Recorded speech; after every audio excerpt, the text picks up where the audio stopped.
కనీసం వెరిఫై చేసుకోరా? ఏది పడితే అది వేసేసుడేనా? వేరే వాళ్ళు వేస్తే వాళ్ళు ఊరుకున్నారేమో, నేను ఊరుకునేదాన్ని కాదు, ముందే చెప్తున్నాను. టీ న్యూస్కి లీగల్ నోటీస్ ఇస్తున్నాం. 1 వీక్లో పబ్లిక్ అపాలజీ చెప్పాలి బిడ్డ, పబ్లిక్ అపాలజీ. కోర్టుకి ఈడుస్తాం ఏమనుకుంటున్నారు. తర్వాత ఏలేటి మహేశ్వర్ రెడ్డి గారు, వీరికి కూడా నోటీస్ ఇస్తున్నాం, లీగల్ నోటీసు. 1 వీక్లో మీరు కూడా తప్పుడు సమాచారాన్ని ప్రజలకు ఇచ్చినందుకు, నా భర్త గారికి నా యొక్క పరపతిని దెబ్బతీసే ప్రయత్నం చేసినందుకు నాకు పబ్లిక్ అపాలజీ చెప్పాలని మహేశ్వర్ రెడ్డి గారిని కూడా డిమాండ్ చేస్తా ఉన్నాను. అట్లానే మాధవర్ కృష్ణారావు గారిని మీరు కూడా 1 వీక్ లోపల అపాలజీ చెప్పాలి, లేకపోతే కోర్టుకి ఈడుస్తాం, కోర్టు నుండి క్షమాపణ చెప్పిస్తాం. ఇది నాకు సంబంధం లేని వ్యక్తులు. నేను జాగృతి జనంబాట కార్యక్రమంలో పోతా ఉంటే సడన్గా సోషల్ మీడియాలో ప్రచారం ప్రారంభమవుతుంది. వెంటనే ఏలేటి మహేశ్వర్ రెడ్డి గారు బీజేపీ ఫ్లోర్ లీడర్, ఆయనకి ఏం పనో నాకు అర్థం కాదు, ఆయనకు నాతోనేముందో అర్థం కాదు, నన్నంటే పొలిటికల్గా ఆయనకి ఏం లాభం వస్తుందో నాకు అర్థం కాదు. ఆయన బయటకు వచ్చి సీరియస్గా ప్రెస్ మీట్ పెట్టిండు. ఓకే, ఏం పెడతాడు ప్రెస్ మీటు? ఒక ఫోటో ఉన్న కాపీ తీసుకొని నా భర్తది, దాంట్లో ఏవి రెడ్డి గారి పేరు ఉంది, అది చూపించుకుంటే ఇగో వీళ్ళకి వ్యాపారాలు ఉన్నాయని చెప్తుంటారు. అసలు ఆయనకి ఏం సంబంధం? అది ఉన్న పొలిటికల్ ఇష్యూవా? ఎందుకు మాట్లాడిండు? ఓకే, అంటే దీని వెనుక ఉన్న స్ట్రాటజీ చేసేసి తెలంగాణ ప్రజలు అర్థం చేసుకోవాలి. హరీష్ రావు గారు, బీఆర్ఎస్ పార్టీ ఏదైతే నా మీద దుష్ప్రచారం చేయాలనుకుంటున్నారో అది ఏలేటి మహేశ్వర్ రెడ్డి గారి నోటి నుండి వస్తుంది, బీఆర్ఎస్ పేడ్ సోషల్ మీడియా నోటి నుండి వస్తుంది, ఆ తర్వాత కృష్ణారావు గారు లాంటి ఎమ్మెల్యేల నోటి నుండి వస్తుంది. అంటే వీళ్ళందరూ ఒక స్ట్రాటజికల్గా ఏంటంటే, ఆడపిల్ల బయట తిరుగుతుంది, ఈమెకు అన్ని విషయాలు అర్థమవుతున్నాయి, ప్రజలు వచ్చి చెప్పుకుంటున్నారు, బాధితులు వచ్చి చెప్పుకుంటున్నారు, ఈమె ఇంకా చెప్తే భయం అవుతుంది, మాకు ఇబ్బంది అవుతుంది అని చెప్తున్నారు. నేను మీలాగా పారిపోయే పిరికిపందని కాదు. మీరు ఏదైతే నా భర్త ఫోటో చూపించి మాట్లాడుతున్నారో ఆ ల్యాండ్కి సంబంధించి ప్రతి ఒక్క విషయాన్ని ఇవాళ నేను తీసుకొని వచ్చిన. ఇవాళ నేను ఎట్లా ట్రాన్స్పరెంట్గా క్లారిటీ ఇస్తున్నానో, నేను చేసే ఆరోపణల మీద మీరు కూడా అట్లనే క్లారిటీ ఇవ్వాలని చెప్పి నేను ముందుగా మీరు ఏదైతే కాపీ చూపిస్తున్నారో మా హస్బెండ్ది ఏవి రెడ్డి గారిది ఉన్నటువంటిది, అది 2 సర్వే నంబర్లకు సంబంధించినటువంటి ల్యాండ్.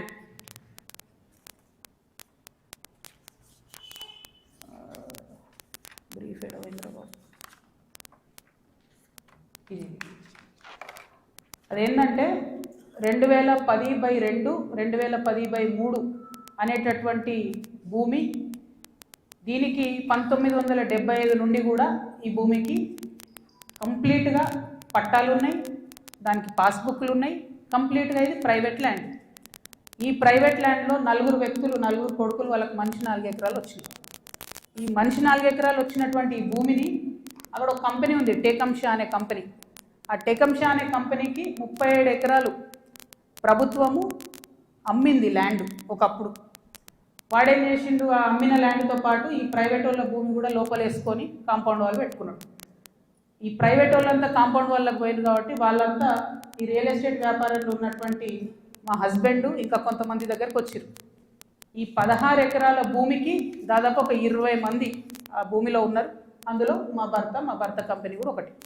ఇది మొత్తం ప్రైవేట్ ల్యాండ్ మాది, నువ్వెట్లా కాంపౌండ్ లోపల పెట్టుకుంటావు అని చెప్పి ఒక 9 ఏళ్ళు నడిచినట్టుంది ఈ డిస్ప్యూట్ నాకు తెలిసి. ఇది మా ల్యాండ్ అని వీళ్ళు, కాదని వాళ్ళు.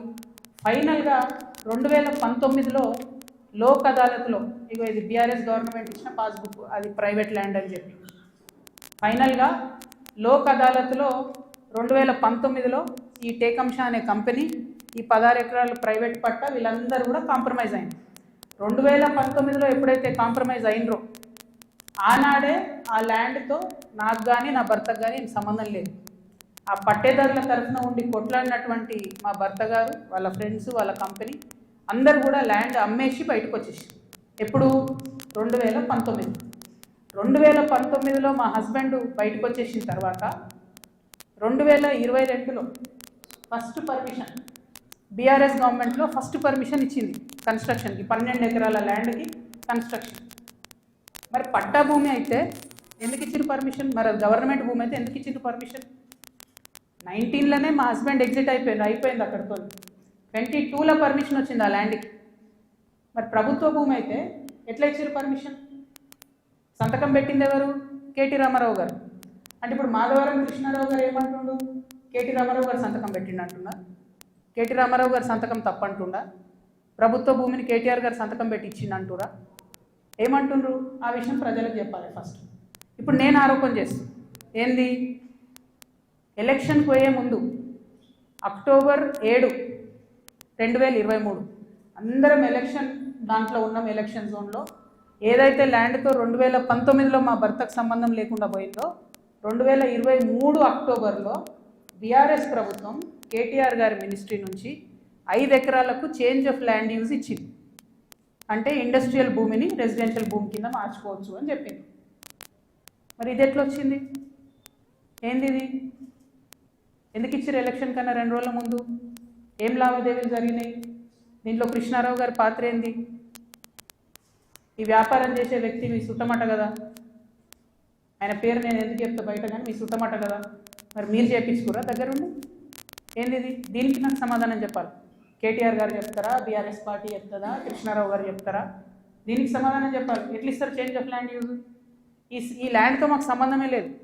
5 ఎకరాలకు బీఆర్ఎస్ గవర్నమెంట్లో చేంజ్ ఆఫ్ ల్యాండ్ యూజ్ వస్తుంది. నిన్నగాక మొన్న 6 ఎకరాలకు కాంగ్రెస్ గవర్నమెంట్ కూడా అదే ల్యాండ్లో చేంజ్ ఆఫ్ ల్యాండ్ యూజ్ ఇచ్చింది.